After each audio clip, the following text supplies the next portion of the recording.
जम्मू कश्मीर के पहलगाम में हुए हमले के बाद से भारत और पाकिस्तान के बीच तनाव लगातार बढ़ता जा रहा है। इस तनाव के बीच रविवार को भारतीय नौसेना ने अरब सागर में एक युद्ध अभ्यास किया। इंडियन नेवी की तरफ से एक्स पर पोस्ट कर बताया गया कि भारतीय नौसेना ने सफलतापूर्वक एक एंटी शिप मिसाइल का परीक्षण किया जो लंबी दूरी तक कार्रवाई की क्षमता को दर्शाता है। इस पोस्ट में भारतीय नौसेना की तरफ से कहा गया कि वह देश के समुद्री हितों की रक्षा के लिए किसी भी समय और कहीं भी कार्रवाई करने के लिए तैयार है। वैसे जानकार इंडियन नेवी में आईएनएस विक्रांत को एक अलग दर्जा देते हैं। इसी नाम का एक विमानवाहक युद्धपोत यानी एयरक्राफ्ट कैरियर पहले भी नेवी के पास था, जिसने 1971 में भारत पाकिस्तान युद्ध में अहम भूमिका निभाई थी।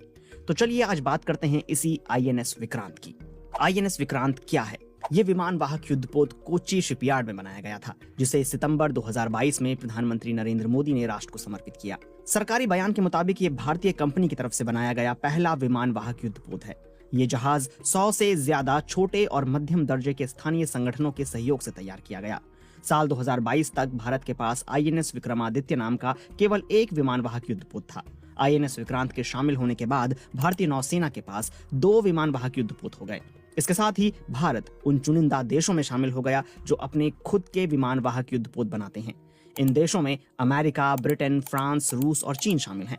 वहीं दूसरी ओर पाकिस्तान के पास अब तक कोई विमानवाहक युद्धपोत नहीं है। 1971 के भारत पाकिस्तान युद्ध में आईएनएस विक्रांत नाम के युद्धपोत ने अहम भूमिका निभाई थी।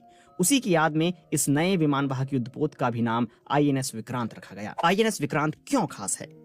प्रेस इंफॉर्मेशन ब्यूरो यानी पीआईबी के मुताबिक आईएनएस विक्रांत 30 तरह के विमानों और हेलीकॉप्टरों को ले जा सकता है, जिनमें मिग-29K, Kamov 32, MH-60R, advanced light helicopter और हल्के युद्धक विमान शामिल हैं।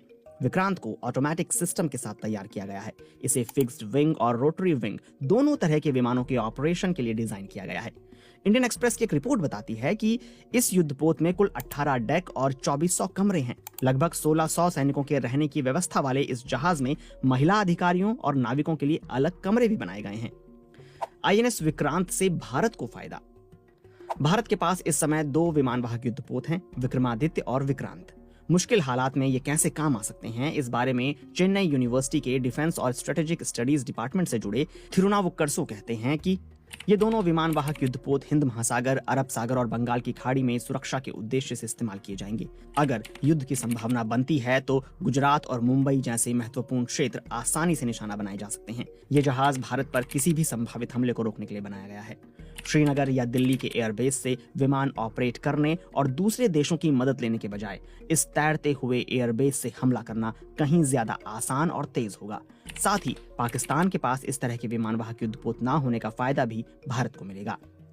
थिरुनावक्करसु कहते हैं कि अगर इस युद्धपोत में क्षमता के मुताबिक ईंधन भर दिया जाए तो ये लंबे समय तक समुद्र में तैनात रह सकता है।